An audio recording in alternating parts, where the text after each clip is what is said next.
मुंब्रा के बीचों बीच बन रहा है सबसे लग्जरियस और premium project DZ city. Complete modern amenities और कंप्लीट कनेक्टिविटी देता है आपको डीजेड सिटी। डीजेड सिटी की टीम प्रॉमिस करती है आपको क्वालिटी और on time delivery. DZ city के बारे में ज्यादा जानकारी के लिए दिए गए कॉन्टैक्ट नंबरों पर कॉल करें।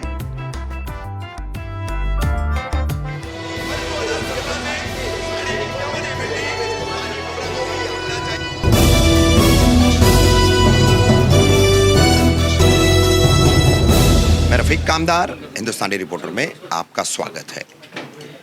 नुपुर शर्मा के खिलाफ मुंब्रा पुलिस स्टेशन में एफआईआर दर्ज करने के बाद ऑल इंडिया इमाम काउंसिल द्वारा आज फिर एक बार पत्रकार परिषद ली गई है। क्या मांग है और नुपुर शर्मा को मुंब्रा पुलिस ने 22 जून तक हाजिर होने के लिए जो समन्स भेजा है उसको लेकर के इस पत्रकार परिषद का आयोजन किया गया है।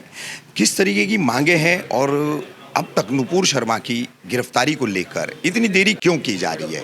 हमारे साथ ऑल इंडिया इमाम काउंसिल के तमाम यहाँ पर जिम्मेदारान हैं, हजरात हैं। सबसे पहले हम कारी बासित साहब से बात करेंगे। बासित साहब, आज फिर एक बार नुपुर शर्मा वाले मुद्दे पर आप लोगों ने प्रेस कॉन्फ्रेंस बुलाई है, तो क्या मांग है आप लोगों की, क्या इस प्रेस कॉन्फ्रेंस के जरिए, क्योंकि समझ तो जा चुका है और पुलिस ने उनको बयान दर्ज करने के लिए आने के लिए कहा है, तो ऐसे में क्या मांग है आपकी? इस सिलसिले में सबसे पहले तो पुलिस की जो कार्रवाई हुई है तेज़ रफ्तारी के साथ में, हमें उम्मीद थी कि उसी तरह से उसकी गिरफ्तारी भी जल्द से जल्द सामने आया कि 22 जून तक की डेट दी गई है और स्टेटमेंट के लिए उनको बुलाया जा रहा है। तो हमारी भावनाओं को ठेस लगी कि इतना लंबा समय क्यों दिया जा रहा है, जबकि व्हाट्सएप पे किसी भी अपमानजनक, बेइज्जती के, किसी भी मज़हब के मामले को सिर्फ़ पहुंचा देने से, व्हाट्सएप पे शेयर कर देने से, सोशल मीडिया पे लाइक कर देने से केस बन जा रहे हैं और फौरी गिरफ्तारियां हो रही है। बल्कि मुल्क के किसी दूसरे स्टेट में बुलडोज़र भी चला दिए जा रहे हैं सिर्फ इस बेस पर।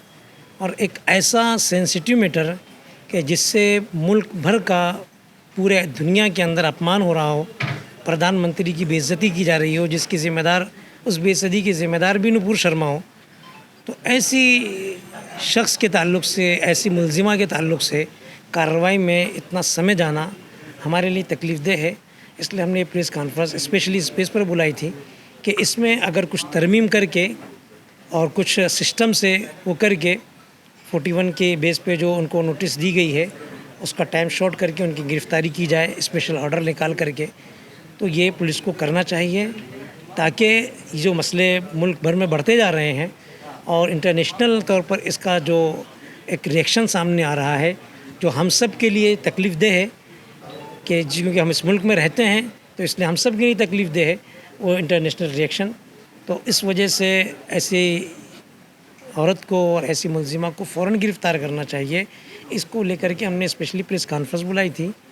इसमें दूसरा मुद्दा हमारा ये था कि इस ताल्लुक़ से कोई बिल लाया जाए कि मज़हबी शख्सियात या किसी भी मज़हब की किताब या कोई भी काबिल क़द्र इज़्ज़त वाली चीज़ों का कोई भी दूसरा शख्स, दूसरे मज़हब का मानने वाला उसकी बेहतरामी न कर सके, और अगर करता है तो उसके ख़िलाफ़ फांसी की या बड़ी कोई सज़ा रखी जाए, ताकि मज़हब के मामले में जो नफ़रत फैलाई जा रही है और मुल्क के बाशिंदों को बांटा जा रहा है और एक मरतबा फिर ऐसा माहौल खड़ा हो रहा है कि लोग दो हिस्सों में बट रहे हैं और कौम की, मुल्क की तरक्की को और मुल्क के बहुत से मसाइल को इससे जोड़ा जा सकता है।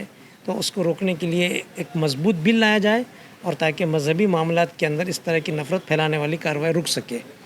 इसी तरीके से जो सेंट्रल गवर्नमेंट की माइनॉरिटी मिनिस्ट्री है और हमारे इसी तरीके से स्टेट गवर्नमेंट की माइनॉरिटी मिनिस्ट्री है, उनसे भी हमारा मुतालबा है कि अक़लियतों के हुकूक़ के तहफ़्फ़ुज़ में उनके रिलीजियस इश्यूज़ भी आते हैं।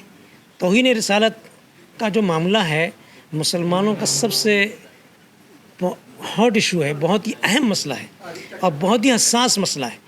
इसलिए इस सिलसिले में माइनॉरिटी मिनिस्ट्री सेंट्रल गवर्नमेंट की भी और स्टेट गवर्नमेंट की भी, जहां महाराष्ट्र में कई एफआईआर हुई हैं, करीब मुंब्रा में, पायधुनी में, भिवंडी में, पुणे में, एवले में और भी कई ज़िले में हुई है, कई ज़िलों में हुई है, एवतमहल में हुई है। तो इन तमाम को पेश नज़र रखते हुए यहाँ के होम मिनिस्टर को और यहाँ की माइनॉरिटी मिनिस्टर को सारी एफआईआर को लेकर एक मजबूत एक्शन लेना चाहिए और फौरी इसकी गिरफ्तारी होनी चाहिए। ये मुस्लिम देशों में जो विरोध चल रहा है, अब उसमें कहीं एक तरीका अपनाया गया, कचरा कुंडी के ऊपर जो है भारत के प्रधानमंत्री नरेंद्र मोदी की तस्वीर लगाई गई और वो तस्वीरें, वो वीडियो वायरल भी हुए हैं और उसी का विरोध जो है कल्वा मुमरा के विधायक, राज्य के गृह निर्माण मंत्री, माइनॉरिटी मिनिस्टर जितेंद्र आव्हाड ने अपने ट्विटर अकाउंट पर उसका विरोध भी किया है कि इस तरीके का विरोध जो है देश के पीएम का हम बर्दाश्त नहीं करेंगे। तो इसी मुद्दे से जुड़ा हुआ ये भी मुद्दा है। क्या आप जितेंद्र आव्हाड के विरोध से सहमत हैं? वो उनकी अपनी राय है और अपने अपने एतबार से लोग अपना एहतजाज दर्ज करा रहे हैं।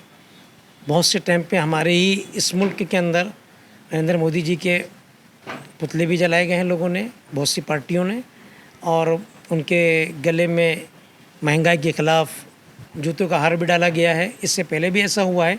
तो ये तो कानून कायदे की बात है कि कौन सा तरीका एहतजाज किसको होना चाहिए, क्योंकि वो बाहर मुल्कों में हैं, उनके सामने एहतजाज का जो तरीका था उन्होंने किया है। हम उस पर कोई टिप्पणी नहीं करना चाहते हैं। हमारे सामने इस वक्त जो उस मसला है, प्रधानमंत्री से ज़्यादा हसास मामला रसूल पाक सल्लल्लाहु अलैहि वसल्लम की इज़्ज़त का और उनके सम्मान का है। और उस सम्मान के ऊपर जिस तरीके से ज़िम्मेदाराना तरीके से बात होनी चाहिए मुल्क के ज़िम्मेदारों को और मैसेज देना चाहिए, वो मैसेज दिए जाने के बजाय इस पर क्या कहते हैं एतराज़ जताया जा रहा है। ठीक है, मुल्क का एक बावकार ओहदा है, उस पर एक शख्स बैठा हुआ है जिससे बहुत से लोगों को मुल्क के एतराज़ है और मुख्तलिफ़ तरीक़ों से उसकी मुखालिफत की जाती रही है।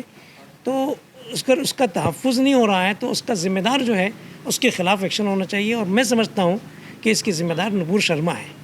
नुपुर शर्मा ने प्रधानमंत्री के अपमान की ज़िम्मेदार है और अपमान का मसला दूसरे देशों के बजाय नुपुर शर्मा के ऊपर एक्शन लेने की बात की जानी चाहिए। हज़रत, आज इस प्रेस कॉन्फ्रेंस में गिरफ्तारी की मांग पर जोर दिया गया है। अगर आपकी मांग के हिसाब से गिरफ्तारी नहीं होती है तो ऑल इंडिया इमाम काउंसिल का अगला कदम क्या होगा?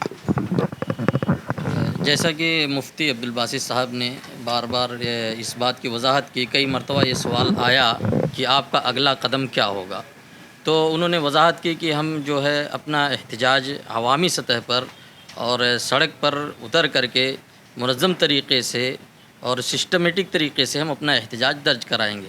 और यकीनन एहतजाज करना और नबी का दिफ़ा करना ये हमारा ईमान है।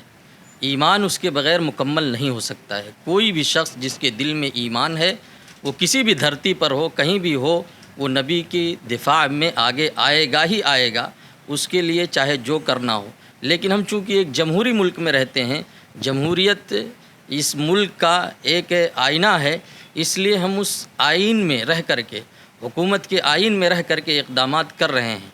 और इंशाअल्लाह ताला नबी सल्लल्लाहु अलैहि वसल्लम की दिफ़ा में हम हर मुमकिन कोशिश करेंगे, क्योंकि यही हमारा ईमान और यही हमारा आस्था है।